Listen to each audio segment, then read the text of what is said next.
Hey guys, இன்னைக்கு டே 5th of journaling. So இன்றைக்கி 13th June, time almost இப்போ 12 ஆக போகுது.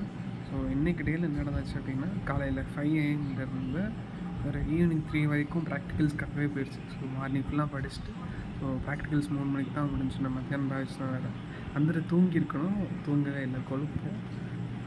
தூங்காமல் அப்படியே அப்ஸ்கில் பண்ணுறக்காக அந்த காப்பி ரைட்டிங் அந்த கோர்ஸ் எடுத்தேன். அப்படியே தூங்க கண்ணை சொப்பிச்சு முடியல. அப்படியே மூடி வச்சுட்டு ரெகுலர் ரிச்சுவல்ஸ்லாம் ஃபாலோ பண்ணிட்டு ஜிம் போயிட்டு புக் ரீட் பண்ணிட்டு மெடிடேஷன் பண்ணிட்டு, ஸோ அதுக்கப்புறம் செமஸ்டருக்காக கொஞ்சம் நேரம் எடுத்து மேக்ஸில் 2 தியரம் பார்த்தேன். அந்த தியரம் முடிச்சுட்டு அப்ஸ்கில் பண்ணவே இல்லை அப்படின்னு. ஸோ இன்றைக்கான டேக்கு 11 o'clock ஆரம்பித்தேன். இப்போ வரைக்கும் கொஞ்சம் அதே காப்பி ரைட்டிங் கோர்ஸில் தான் யூடியூப்பில். ஸோ அதை எடுத்து உட்காந்து கொஞ்சம் நேரம் அதை பார்த்தேன்.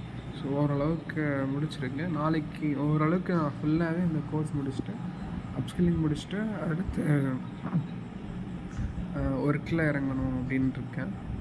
So that's it for the day. So நீங்கள் ரீல்ஸ் பார்க்கக்கூடாது அப்படின்னாலும் சும்மா ஒரு மைண்ட்லெஸ்ஸாக ஸ்க்ரோல் பண்ணிகிட்டே இருந்தேன், யூடியூப்பை பார்க்கக்கூடாது அப்படின்னு இருந்தாலும். ஸோ கொஞ்ச நேரம் அதில் போச்சு. இன்னொரு தப்பு இந்த டேயில் நான் என்ன பண்ணேன் அப்படின்னா, ஸோ ஒரு கொஸ்டின் செமஸ்டருக்காக படிச்சுட்டு இருந்தபோது சொல்கிறேன். ஸோ படிச்சுட்ருக்கும்போது ஒரு கொஸ்டின் முடிச்சுட்டு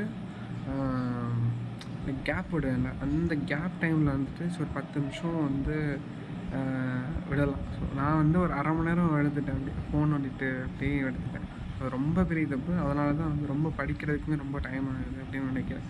ஸோ நான் போன வீடியோலே சொன்ன மாதிரி தான், படிக்கிறதுன்றது ரொம்ப நேரம்.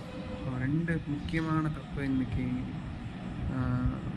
பண்ணியிருக்கேன். ஸோ நாளைக்கு நடக்காமல் பார்த்துக்கணும். So that's it for the day. By.